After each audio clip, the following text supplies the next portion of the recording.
Your life doesn't have to come to an end. Everything you're doing, you can just quit and start something completely different. If you're in a place you don't like to be, you can move. If you're in a job you don't like, you can be another job. You can just start being an Uber driver. There's so many things that you can do. You have so many options. Just understand that I know people that are watching Daniel's show. Daniel is a biblical person. He's a faith person. And if you are as well, if you believe that God exists, you got to understand that you were created by God perfectly. You're a perfect being. And you have the power in you. You're fully resourced to do anything that you'd want to do. And I think a lot of people don't do that is because they don't have enough discipline, or they don't set the time to sit down and think and write about what it is that they truly want. So if you're feeling like there's a wall that's crashing down on you, then it's probably because you don't have an idea of who it is that you want to be, and you can figure that out in an afternoon. You can do this. Are you confident? Do you have consistency? How much conviction do you have? I'm Daniel Gomez, the Confidence Architect, a business strategist, keynote speaker, executive coach, and best-selling author. On the Daniel Gomez Inspire Show, we will help you unlock confidence to create consistency and develop conviction. Together, we will discover the key that unlocks your confidence. Welcome back to another episode of the Daniel Gomez Inspire Show. I'm motivated. I'm excited because here on this show, we inspire, we motivate, and we really give you wisdom that you can use in your life, in your business, and in all different aspects of your life. So I'm excited with this guest we have today, man. I'm super pumped up. He's an amazing person. He has an amazing just story, and he's going to bring a lot of value to the show. So welcome to the Daniel Gomez Inspire Show, Mr. Eric Konovalov. How you doing, my brother? Doing good, Daniel. How are you? Man, I'm pumped up. I'm ready to rock and roll. And I know what a great guy you are, man. But tell the audience of the Daniel Gomez Inspire Show, who are you, Eric? Tell us who you are, what you do. And man, start with the fire this morning, man. I'm ready to add some value to the audience today. Oh, man. I'd like to say I'm a killer of self-limiting beliefs, man. So who am I? I'm a refugee from the former USSR. My family moved to the US back in 1990 when I was 10 years old.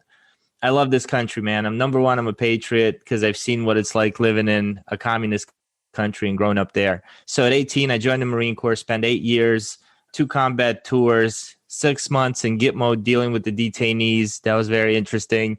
And then when I got out, I got into sales.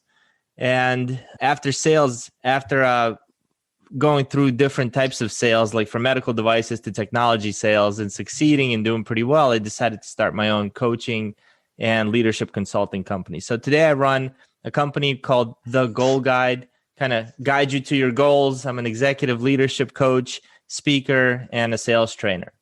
So that's me in a nutshell, man. I love helping people go from here to there, getting them unstuck, helping them sell more, lead better, and just think differently. Man, I love that, right? You're the limiting belief killer. Boom, baby. Woo, woo.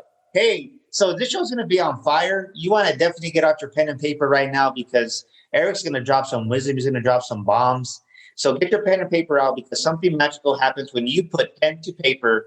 You retain 80% more of the information. So we want you not to just listen, but we want you to add value. And of course, if you're not driving, we don't want you to take notes while you're driving. So, man, well, I'm excited, man. So let me ask you this. You go out and you serve our country. You do 18 years in the military. What did you learn from that? What did you learn in that specifically that helped you in business now? What are 2 takeaways that you look back, you're like, never would I have thought serving 18 years would have helped me in my entrepreneurial journey?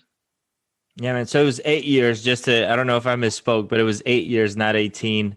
I probably should have stayed 18. What did I learn in the military that I did not learn that kind of took me to entrepreneurship? Man, I got to tell you, the military makes it easy for you. I know it's hard to hear it, but for our veterans that are getting out, we think that we got it all covered. We think that we're unstoppable, especially if you've served in some combat tour. But at the end of the day, there's a paycheck that hits your bank account on the 1st and the 15th. You always have a meal to eat, and there's always a place to stay when you're in the military. And the second you get out, the reality hits that the world is not like that. You got to kill, you got to hunt to feed your family, and not literally, obviously. But what I did learn, and what translates really well, is that you're only as good as your team. You're only as good as the people you surround yourself with. And the stronger your team is in the military, the better you're going to do. And the stronger your team is outside, the coaches, the mentors, the players you have, the support team that you have, the better you're going to do. So I think the military taught me to be a better team player. Yeah, it's kind of hard, right? I'll be honest with you. I think when my journey started going on 4 years ago, I was kind of selfish. I didn't realize how selfish I was, to be honest with you. And as my wife was going through her journey of breast cancer, I really realized I had to die to self on so many avenues. And it's hard for me, right, being Hispanic, just to ask for help. But I'll tell you what, I learned real quick. If you don't ask for help, you're not going to go far by yourself. So when you left there, you started doing sales, and you kind of used that to help you with build a team in the sales industry in corporate America.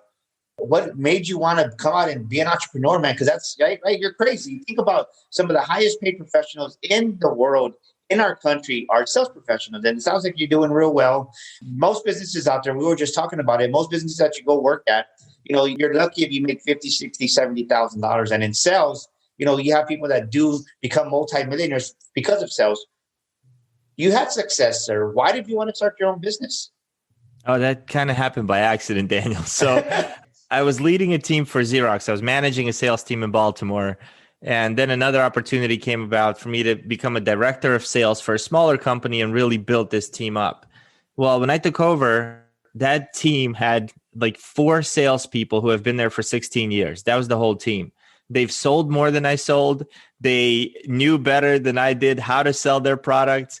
And they've never had a leader, nor did they want one, right? So I would say, hey, here I come, this badass wannabe Marine and guy that just got out of Xerox, that if you don't, a place where if you don't listen, you're fired, to this entrepreneurial style company where I'm like, hey guys, why don't we do this? And everybody's at the president's office like, why do we need this guy here? Can we get him out of here? And I learned that I can lead a team like that to save my life. They're all older. They sold more than me, more experience. I'm like, okay, so it's not them, it's me. And I have this discipline where I'm in a gym by 5 a.m. every morning. And when I'm in a gym, I'm listening to, just motivational stuff or inspirational things. And I started Googling leadership, and John Maxwell kept coming up. So I'm on a treadmill. I'm listening to John Maxwell principles, and then I'm implementing them at work. And next thing I know, I'm getting invited to like barbecues on Saturday. This took a few months, right? I'm pressing the forward button here. I'm being invited to like barbecues on Saturday, and people are asking me to join them for lunch and bringing me on meetings and asking for my advice. And I'm like, what's changed? Well, I've changed. So then I've joined the John Maxwell team, got certified on his principles. And one thing they teach you in the John Maxwell group is, go out and do a mastermind group. So I went out and I just got 10 business owners together for Wednesday night. We would meet from 7 to 9 p.m.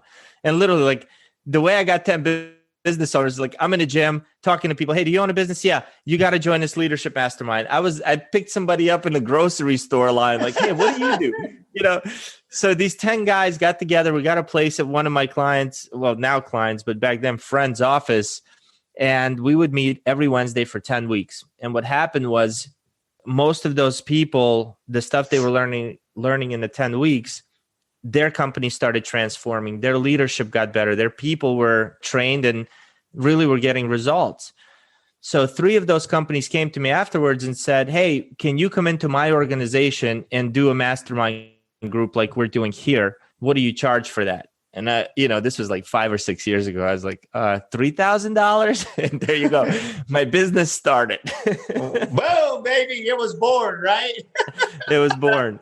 Hey, well, I'm glad you didn't say 300, right? I think most people would have said 300 and they would have been like, yeah, but 3,000 is a good number to start off. So let me ask you this. So you kind of Google and you find John Maxwell because of Google, right? So thank God for Google. But what are in your eyes, right? Because somebody's listening right now and they're struggling because they don't have that connection, like you would say. Maybe you're an entrepreneur, maybe you're that leader right now listening to this, and they're missing that one part of connection. What are two things that you learned from the principles of just really being a student of John Maxwell that really you feel helped to catapult you and accelerate your progress? For people who are stuck right now, or like, where are they stuck, Daniel? Well, just in general, what are two leadership qualities that help that you realize like, wow, I didn't even realize I'm doing this and I'm doing it, right? Because sometimes we hear something and it doesn't hit. And then next thing you know, you're in a situation and you're like, you know what, I heard this. So what did you learn? What are two principles you learned from Don Maxwell? And that doesn't mean, because let's be honest, right? Leadership just isn't in business, it's in your life. And how we lead how we do something is how we do everything. So what are two things that you learned from John Maxwell that really just like, wow, these two things, if I would have known them 20 years ago, wow, where would my life be? So what are two things that to you that helped you to get invited to these barbecues now months later? Yeah, I think number one is the law of the lid. And the law of the lid says that if my leadership is at, let's say from a 0 to 10 is at a 7, I'll never be able to lead an 8, 9, or 10 type of person. And as leaders, we want to develop other leaders. We want to lead other leaders, not really followers. As a leader, our job, I think, is to always get a replacement ready for us, because we're going to be moving up and we want to bring people up with us. And so the principle number one is always continue to improve on your skills and your craft, no matter what. So that's through reading, listening to podcasts. My car is a mobile classroom. I can't tell you last time I listened to a song in my car. It's either on Audible, on YouTube, on Daniel Gomez Inspire Show. Like, I'm always consuming content, and I'm looking for that one idea that's just going to make me better today than I was yesterday, every single day. So that's number one. Number two is servant leadership. I think you got to touch people's heart before you ask for their hand. And what does that mean? In leadership, we got to understand that our people are wearing so many different hats, right? That person that's your employee is also a father, a son, a husband. He might be a husband. Like if Daniel was working for you a couple of years ago, he might be a husband to a wife who's going through cancer treatments.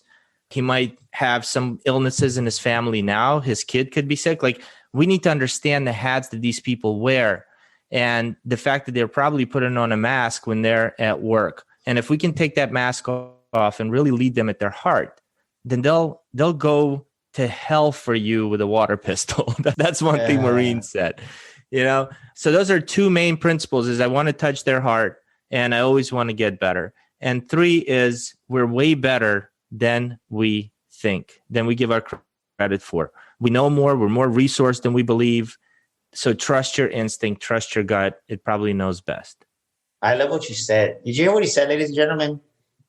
Somebody out there is listening to this right now and your self-esteem is down. Maybe you got fired. Maybe you got laid off because of 2020. Maybe you're going through a divorce. Maybe something just, right? You made a mistake. I made a mistake. I've made many mistakes. But what Eric just said is you're better than what you think you are. Somebody needs to hear that today. Let me say it again. You listening to this, you're better than you think you are. Your past failures, your past mistakes, your past screw-ups don't dictate who you are. That's not your identity. So peel off that label. Maybe it was an ex-wife, an ex-husband, an ex-boss that labeled you, right? And you don't see your work. You don't see, right? The word that comes to mind right now is you don't feel significant. You're marginalizing your own self, right? You're marginalizing yourself. So what Eric just said is you're better than who you think. You're better right now. You're better, you're stronger, you're wiser. And the word that stood out that you said, Eric, right there was sometimes we got to be put in these, no one wants to go through these challenges, right? But I'll tell you, when we go through these challenges, like we just came out of 2020, we find out how resourceful we are. The word just like what you said was resourceful. Believe me, you have to be resourceful. And I think you had that from the military, right? From being a Marine. You're out there in combat. Hey, something's going to go wrong. You got to be that MacGyver.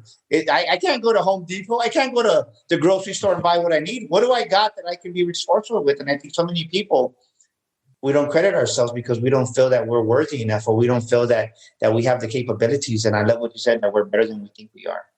That's powerful, man. So let me ask you this. You led with the laws that led, so that really spoke to you. What was something you had to change within yourself as a leader to go from that level 4 to that level 7, 8 leader? Man, I had to realize that they're not there for me or for the company. Like, they're there for them and their families. right? I needed to understand that these people, they have a dream that's not their job. That's not their work. Like they have their own dreams and visions. And once I started figuring that out, I knew that my biggest, I'd call her problem child, right? Her dream was to own a bed and breakfast. So at Cape May, right? So now instead of telling her why she needs to hit quota, I have a whole different conversation with her because now I understand where she's going to go. I mean, it's just touching that heart.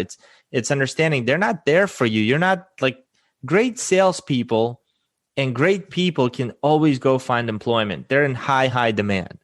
So we have to really cherish them. We have to develop them. We have to show them that we believe in them. And that was a big kind of switch in mindset for me because I came from Xerox, right? Corporate is completely different. Here are the numbers. If they're not hitting it, they're gone. They don't care what hats you wear. They don't care about you wanting to own anything outside of work. You're there to produce and that's it. And that wasn't my style. Wow. So how did your dialogue change? This one employee, how did the conversation change that like, I can do this, right? Like you're seeing yourself, you're realizing I'm better than what I think I am.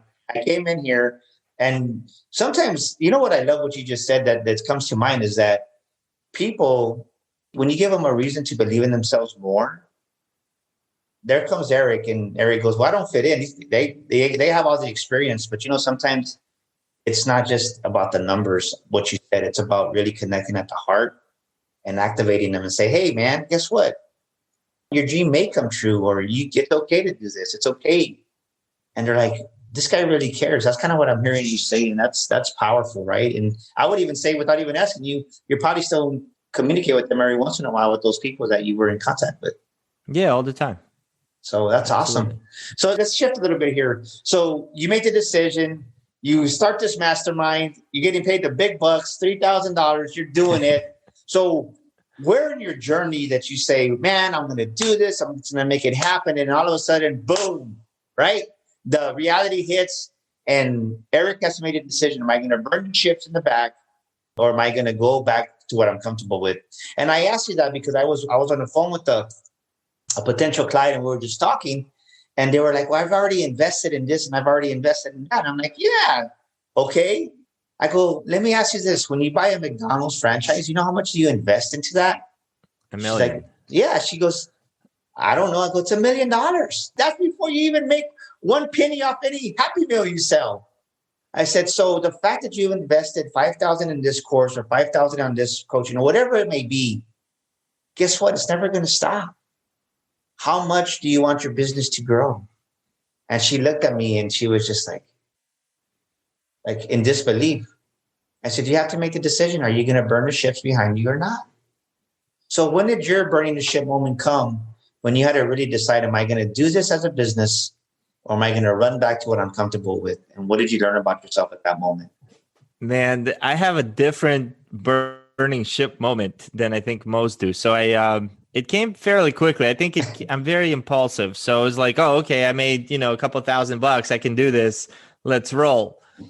So I went and got together with the president of the company. And at this point, I've been with them for about 2 years. And we grew from 4 million to about 7 million a year at that point.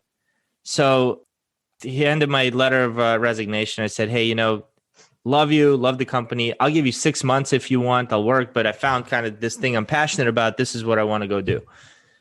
And he said, can you just give me 24 hours? I might have an idea you like. I said, sure. So he said, okay, well, let's meet tomorrow. So the following day I show up. He's like, what if I let you run your company any way you want and you still help us doing what you do and you don't quit? Would you consider staying? I said, why would you do that? He's like, I'll tell you someday, but would you consider staying? I'm like, so you're telling me I can grow my company and still have this kind of this ship that I don't have to burn now to fall back on. He said, yeah, absolutely. And that's what I did for years. And today I'm still helping them. Today I'm still working with them. They're a client. And it's been such a smooth transition that I can't tell you, I don't think I've taken that kind of leap of faith. I just been blessed that I didn't have to, Daniel. It's so strange, but yeah, I wish I could tell you this heroic story. I went back and I burned the ships and I knew this. I didn't do any of that. I had a support team. I think it was the people that I was surrounded with. And I think it was by adding value and helping people grow that allowed them to kind of give me a cushion and not a Band-Aid rep.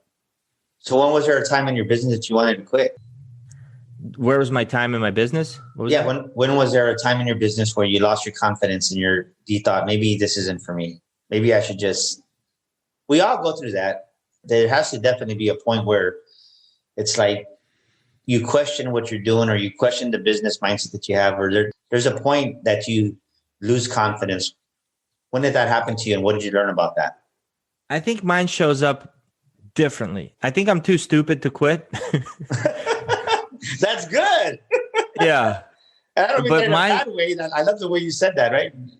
Yeah. Mine just shows up differently. Like there is no fail. Like I think quitting would be failure for me. Like I think if I just quit, turn around, I know somewhere deep inside, I know that even if today it's a relief, that in 20 years I'm going to regret the decision. I don't know why I know that, but it's like, so that door is shut. Like you can't quit. So I end up pivoting and shifting.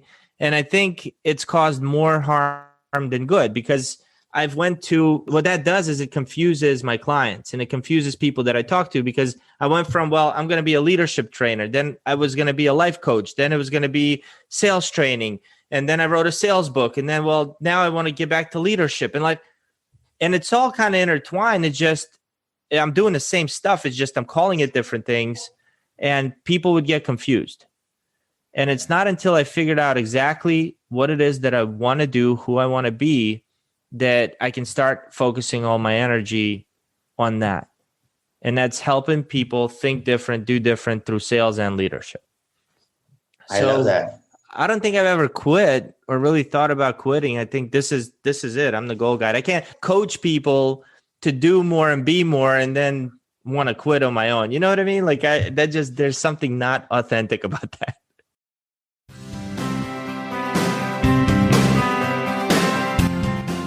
This is Daniel Gomez Inspires, and I want to personally invite you out to the Sticker Shock Speaking Academy here in San Antonio, Texas on Friday, September the 10th and Saturday, September the 11th. If you want to get paid to speak, if you're an aspiring speaker who wants to share your story, or if you want more paid speaking engagements, we're going to show you how to apply, where to apply, and we're going to give you a professional speaking reel as part of your platinum package. Call me at 210-663-5954. That's 210-663-5954. It's time to start living your dream and becoming that paid professional speaker. Our graduates have earned thousands and gotten paid to speak. Be one of them. We'll see you here on September 10th and 11th at the Sticker Shock Speaking Academy in San Antonio, Texas. Call me now at 210-663-5954 to reserve your seat now.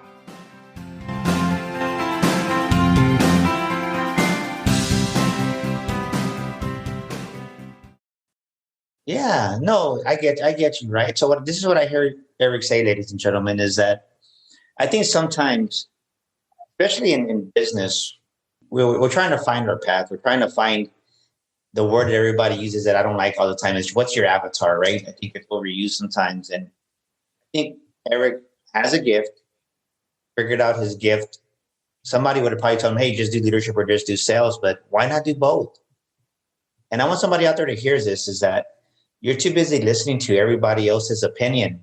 You need to lose that weight, right? You need to lose the weight. The best weight you're ever going to lose is the weight of somebody else's opinion. Drop it off and follow your heart. Your business is struggling. Your life is struggling because you're too busy listening to the person to the left, the person to the right. When the answer is right in front of you, you just don't see it because you're too busy listening to the distractions of other people's opinions. And I truly feel add to that. Yeah, please. What I've learned is, if you really, really be honest with yourself, 99% of the time, nobody even gave you that opinion. It's you thinking of what their opinion's going to be that's really stopping you. And they might be thinking about what they're doing Saturday night. And here you are being stopped, wondering about what they're thinking about. So it's not really, I highly doubt that you're surrounded by that many people that are giving you crappy opinions all over the place that don't serve your true dream or compassion or whatever you're passionate about. I think that it's your own thought about what others may or may not think that's stopping you.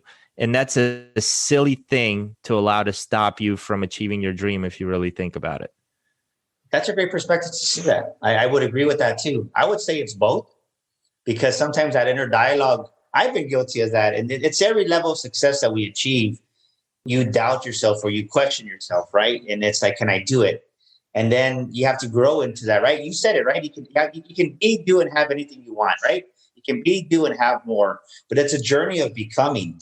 And I think most business owners and entrepreneurs, we don't realize that it's a journey of becoming. And in the becoming, you get wiser, you get stronger, you get faster, you become a better leader, you become a better communicator, a better salesperson. And we put so much pressure on ourselves in the current version of who we are that we never grow into that. So I would agree with you on that. And I'm going to say that the other part is true too, because I just had one of my clients, she was just really bummed out because she sent me this big message, and I hate reading long messages. I'm just not a big reader of messages, right? It's like 20 pages to say, I'm exaggerating, but she said, man, it seems like my mom always, and she's a grown lady. You're talking about, she's 50 something. My mom always brags about my brother, and never once has she really supported me. And I said, Mom, did you ever read my book that I wrote, the chapter in the book that I wrote? She's like, well, yeah. And I can see what she's saying, right? The mom supports the brother. Of course, that's maybe, I don't know it's how you say it, but in Spanish, we call it, here in the Hispanic culture, we call it, right? The consentido, that's her favorite. And she's always felt like she didn't measure up, and no matter what she did, she wasn't good enough. And she said, you know what, Daniel, thank you for your word of encouragement. Today, I'm going to stop caring what my mom thinks. And sometimes those closest to us, Eric, are the biggest opinions that kill us. So I would say you're right, I'm right. And you just got to go out there and say, you know what? Stop listening to that crazy dialogue that you tell yourself in the shower, as Eric said. And, the dream is for you, not for your mom or dad. And definitely don't go get business advice from your Uncle Joe that's a janitor, right? Because that would be insane. So I love what we're talking about, man. I'm appreciating it. So let me ask you this. Talking about Eric, the man, what is distinctive? What is unique about you that you want the world at the Daniel Gomez Inspire Show to know? That's a very interesting question. I think what's unique about me is I don't I'm starting to understand what truly causes our behavior. And I'm becoming a student of the subconscious versus conscious mind. So on our podcast, we have a podcast called Lead, Sell, Grow. Daniel was an amazing guest on it a few weeks ago as well. We just had a gentleman by the name of Shad Helmstetter. He's like the world's foremost kind of authority on positive self-talk. And he talks about how we program our mind. And one thing that he said that really stood out to me is everything we say is programming our mind. Like we're creating ourselves as we go along. Like we haven't been created yet. So for example, if you're saying to yourself nonstop, I know I'm going to bomb this test. Guess what? You're programming your mind to bomb the test. If you're the type of person who says, oh, I'm so bad at remembering names, I can never remember a name. Guess what? The reason you can't remember names is because you're telling yourself you can't remember names. So what's unique about me is I'm hearing these conversations and they're so subtle. Oh, I'm so dumb. I'm such a klutz. They're so subtle that I stop myself in my tracks. And I'm becoming very annoying to the people around me because I'm starting to stop them in their tracks as soon as they say that. So as soon as my kid, I got two boys, as soon as I hear them say anything that could potentially program them negatively, I stop them in their tracks. I'm like, no, you're not. Don't say that. Why would you say that about yourself? Well, I'm always, no, you're not. You're not always. You maybe up until this point have been, but from now on, you're not, right? Like today you've changed. Like today you're different. So I'm like this kind of freak when it comes to shutting the negative thoughts up and encouraging a conversation with ourselves that's programming ourselves for a successful future.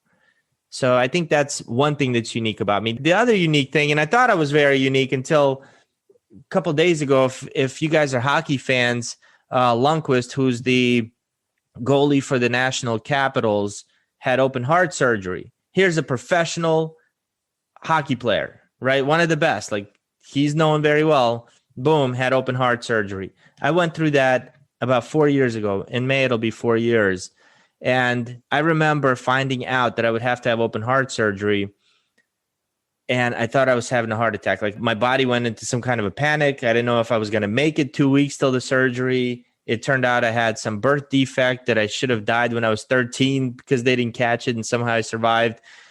And after I had it, the doctors told me that, it's going to take me like they said at least week and a half I'll be in the hospital before I can get out. And I told them I'll be out in 3 days. I was out in 3 days. They told me to take it easy. I was walking 5 miles probably within a week after my surgery. I was back in a gym in like a month with a broken chest plate, still, taking it easy, but was working out. And what I realized is that there's always somebody that's going to put limitations on yourself. They do it for good reasons. Like doctors, I broke my arm. The doctor said, don't do anything with it for like 6 weeks. I have to question that. Like, why 6 weeks? Like, why do you think my bone is going to heal the same amount of time as a 90-year-old man or a 10-year-old kid? Like, why are you telling everybody 6 weeks? I don't want it to heal in 6 weeks. I want it to heal in 3 weeks, right? So that mindset, that self-conversation allows me to, I think, do more than what's expected, or I just don't allow others to put any limitations on me. That's a unique thing, I'd say. I love that, man. That's true. And that's something that I do every day, affirmations, right? Positive self-talk. And it's funny you bring that up because I'm thinking like, I'm not the only crazy one that does that. No, you're programming it. My daughter and my son say, Dad, can you not be a coach and just be a dad today? That's awesome. But it's like you hear it, you're like, no, like don't say that. Like it's dumb, right? And I would say that he's the authority, but I'll say that there's a bigger authority, right? Because in my book, You Were Born to Fly, I talk about speak life. And it's biblical, right? Death and life is in the power of the tongue. So, but we're not cognitive of it. We're not cognitive of doing that. And that's something that I really, when I grabbed the hold of that principle. So somebody out there right now, you keep saying, I'm a klutz, like Eric said, I'm not good enough. Man, I can't do anything right. What Eric is saying is you're speaking that into existence. You're manifesting that. So stop saying that crap about yourself. Stop saying those lies. Start saying that I am a winner. I am a champion. I can succeed. I am amazing. I am loved. And start changing that inner dialogue, because I'll tell you that I see Eric in front of me right now. And the reason he's been successful as an entrepreneur and he's been able to grow and have a great podcast and have a book is because of the fact that the inner dialogue of what he's telling himself. And not just inner dialogue, but also speak it out loud, right? When your brain knows, your subconscious mind knows what your voice sounds like. And you really got to start speaking life over yourself, is what Eric's saying. And just make it simple. Start in the morning. Start off with 2 or 3 minutes. Tell yourself great things about you. Say, Eric is awesome. Eric is great. Eric is a winner. Whatever it may be, right? And the more and more you change that dialogue, it's going to change your life. So amazing stuff, man. I'm enjoying this conversation, Eric. So let me ask you this. What is the hardest thing you had to face in your life? I don't know, man. I don't think I faced it yet. The hardest thing I had to face in my life. Up to this date. Up to this date.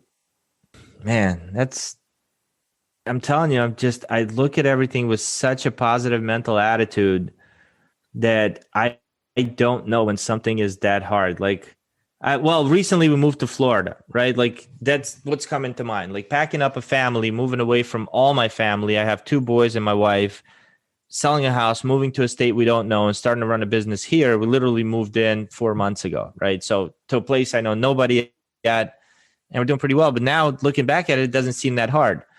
Getting, open heart surgery doesn't seem that hard anymore.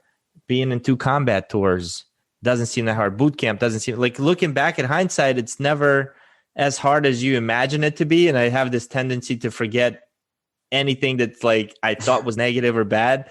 I'm the worst at it. Like my wife often reminds me, she's like, don't you remember you did X, Y, and Z?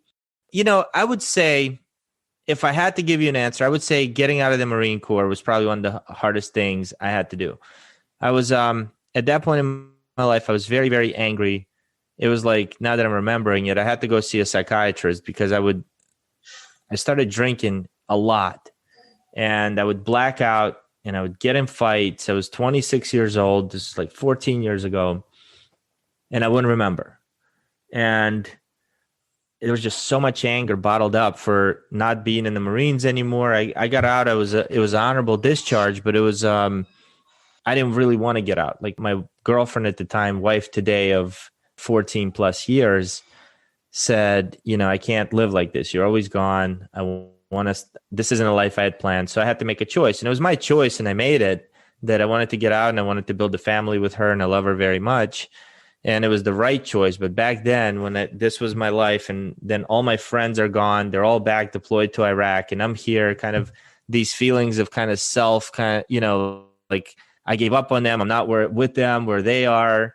I don't have the true friends that I had in the Marine Corps. Like nobody cares about me. I'm on my own. Like all this head trash that would just control me led me to a lot of drinking and a lot of anger. And I'm very blessed to have the wife I have who didn't give up on me and said, hey, I think you need help.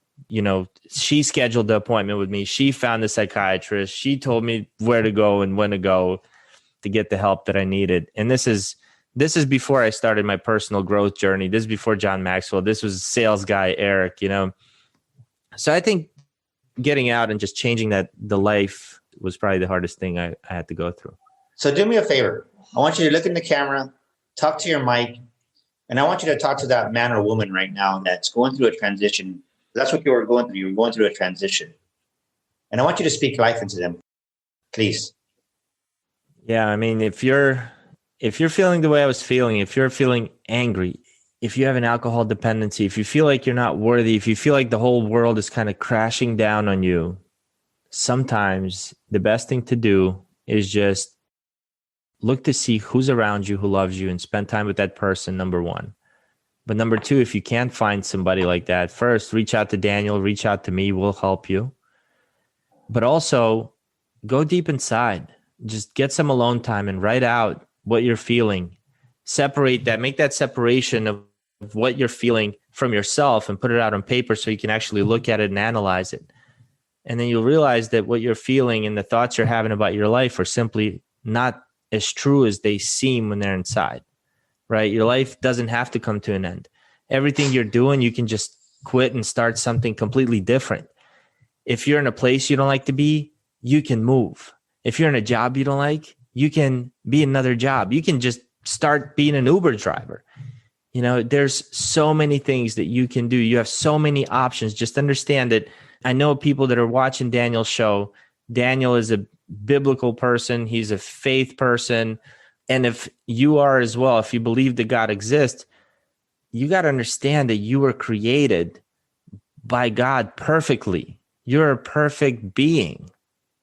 And you have the power in you. You're fully resourced to do anything that you'd want to do. And I think a lot of people don't do that is because they don't have enough discipline, or they don't set the time to sit down and think and write about what it is that they truly want. So if you're feeling like there's a wall that's crashing down on you, then it's probably because you don't have an idea of who it is that you want to be, and you can figure that out in an afternoon. You can do this. Wow. Man, that was powerful stuff right there, bro. I like that. So many people right now they're having an identity issue. And what Eric just said right now is you were created with perfection. You were created to do amazing things in this life.